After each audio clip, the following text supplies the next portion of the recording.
I just came out from Sokoto Correctional Center. Biafra Nnamdi is serving his prison staff. So I think I call Tarania roundabout near the correctional center in Sokoto here. I just came to inform him that his record of appeal. His record of appeal, we have transmitted it at from Federal High Court to Court of Appeal. His appeal has been entered. I just came to share the good news with him. I came to celebrate Easter with him here and to also encourage him. So when I arrived, I went to see him. So we have a very fruitful discussion. So and his spirit is high. For those of you who think that Maze and they have bribed Maze has agreed to lead the struggle. You don't know whom you are talking about. You need to come and see him. He is committed to the struggle. That's one of the things. I don't know the kind of spirit he is. You are talking about that they are going to give him pardon. You give pardon to a criminal, not a freedom fighter. I don't say so. For those of you who feel that he's going to die here so that he will take over the direction of the struggle, you are just dreaming. I'm telling you, when you see our brief of argument and everything, you give judgment by yourself. So everybody should remain calm. Those of you who are listening to gossip, why should you be listening to gossip? Why should you be listening to social media where the people, the federal government, keep on to destroy the struggle? Why should you listen to them? So just relax. Our appeal has been entered. This is a record of appeal. I've given him his own copy.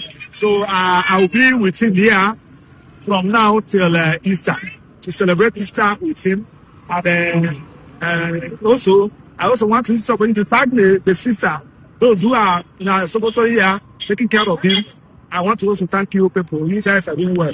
All the lovers of freedom. What must in it for me is prayers. I hear them say, nobody can bribe him.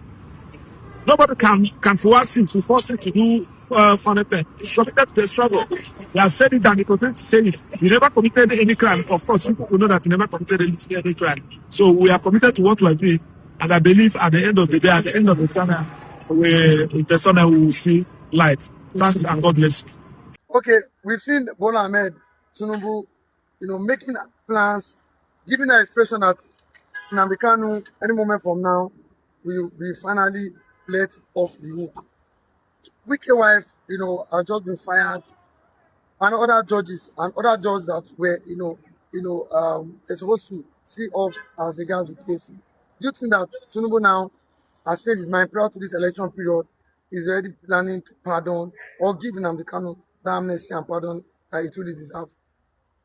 We are talking about Nnamdi Kanu's appeal, the appeal process for a lot of people who does not understand, what is actually going on. And Nnamdi Kanu appeal is actually coming up, and we have seen that about 2 judges who are supposed to be part of that appeal has been rescued, has been asked to step aside by Tinubu, including Sussex Wike's wife, has also been asked to step aside, not to be part of the judges that will take up Nnamdi Kanu's appeal. So what it means is that bailing on neutral ground, and this is a sign that Nnamdi Kanu's trial has been with infiltration and other. We don't know whether it is purely a political move ahead of what Bola Ahmed Tinubu is actually planning to do 2027 by releasing Nnamdi Kanu. But it came as a surprise that Wike's wife and one other judge who was part of that 5-man appeal or thereabout was asked to step aside by not minding the closeness of Wike and Tinubu at the end of the day. What Tinubu did was to ask them to step aside. Possibly these are people he foresee that want to use their political connection with Wike to go further to punish Nnamdi Kanu. And remember too, Omotosho also came from Wike, and maybe at this point in time, because of the international pressure and warning from world leaders concerning Nnamdi Kanu, Bola Ahmed Tinubu now deemed it fit that at the presentation or appearance of Mazi Nnamdi Kanu at the appeal, the matter will be automatically, unconditionally struck out. So it has already triggered a kind of jubilation, after the news actually, break out. But remember, too, there was this panic about the state of health of Mazi Nnamdi Kanu in Sokoto, and when we learned that there was serious mix-up within the Sokoto prison, where we learned that the southern of Sokoto, the northern mafias, the caliphate themselves, used, contacted hardened criminals inside the Sokoto prison who are spying on Mazi Nnamdi Kanu on daily basis, signaling that Mazi Nnamdi Kanu's life might be definitely be in danger. It might be the reason why, we are seeing reactions coming from different people. Move this guy away any moment from now. Move him, take him out, because the consequences will be very unbearable if all these people that the northern criminals are using now against Nnamdi Kanu. Because when you start spying on somebody, it means, because where Mazi Nnamdi Kanu is being kept are the den of Boko Haram. Most of them have been there 100 years, suffering all manner of things. Now, they have actually contacted him, meaning that Bola Tinubu did not actually mean well for Nnamdi Kanu in ab initio. And that is why he sent him to where we are seeing hardened criminals. Now, they have mastered the terrain. The Fulani Sokoto Caliphate, who are also targeting Mazi Nnamdi Kanu, have now started using, demonic and most dangerous bandits in that Sokoto prison now to be spying on Mazi Nnamdi Kanu. And that triggered a certain fear in Asurok. Now, Bola Tinubu is becoming jittery, and they needed to facilitate the process of the appeal. And those people who are going to be a threat, or who are going to block that process now, Wike and his baggages of illegal baggages have been pushed out from the appeal process of Mazi Nnamdi Kanu. It was done by Bola Tinubu. So that's why people are saying that, having gotten the information of what is happening, that Mazi Nnamdi Kanu is being spied on by hardened criminals, is that somebody has sent them to start spying on Mazi Nnamdi Kanu in Sokoto prison. And we are also seeing another narrative all of a sudden. The Johannes themselves that came out and said, no, grant him amnesty before it is too late. Do this, release him. All these things are centered on what actually Bola want to achieve 2027. Because you can see there is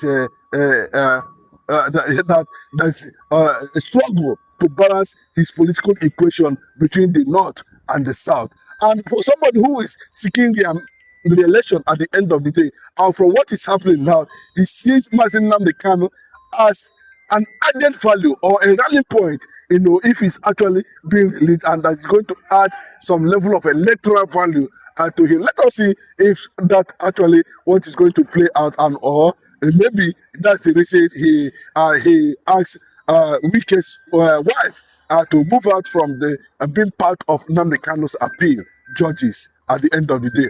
Wike's wife and one other man, if I can remember his name, I can tell you. But I can tell you that man is also a northerner, and who wanted to be part of that appeal process has been chased out from being part of judges who are going to see to Mazi Nnamdi Kanu's appeal.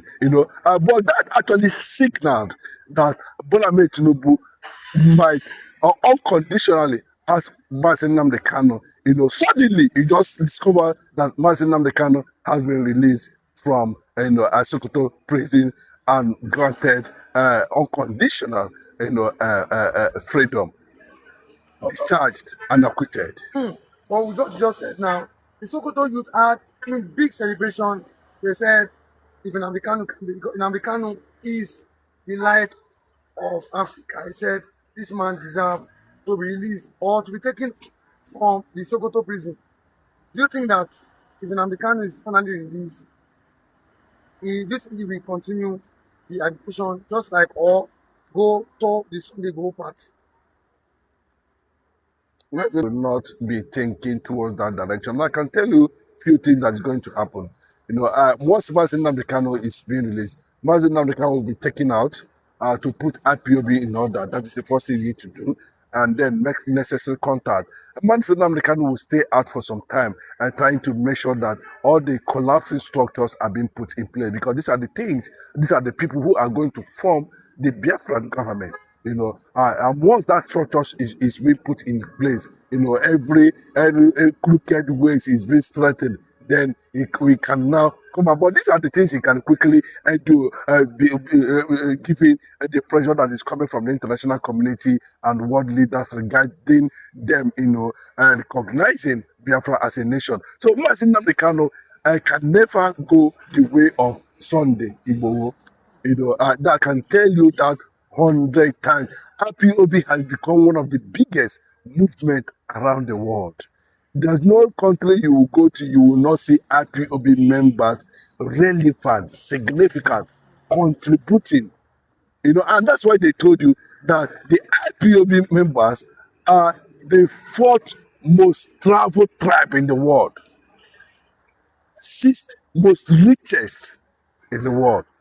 So you can see what actually it means, that a lot of things, a lot of resources has gone into the structure of IPOB. So immediately when Nnamdi Kanu is being released, he's going to start talking to world leaders, and all the framework of a proper and smooth takeoff of Biafra will definitely be put in place. Nnamdi Kanu is not interested in oil. He would have taken it. He's not interested in vice president. He would have taken it. He was interested in an oil block. He would have taken it. These are things that was actually offered to him. So you cannot compare Nnamdi Kanu with the likes of Tompolo, and Asari Dokubo. No, but you see, everybody has become jealous of Nnamdi Kanu now because he decided to take the pains, and he started to see that struggle as the only legacy he have to give to his life and to his people at the end of the day, and that has earned him, a global, how will I put it, recognition in that regard. And forever, Biafrans all over the world will never forget the IPOB leader himself, Mazi Nnamdi Kanu.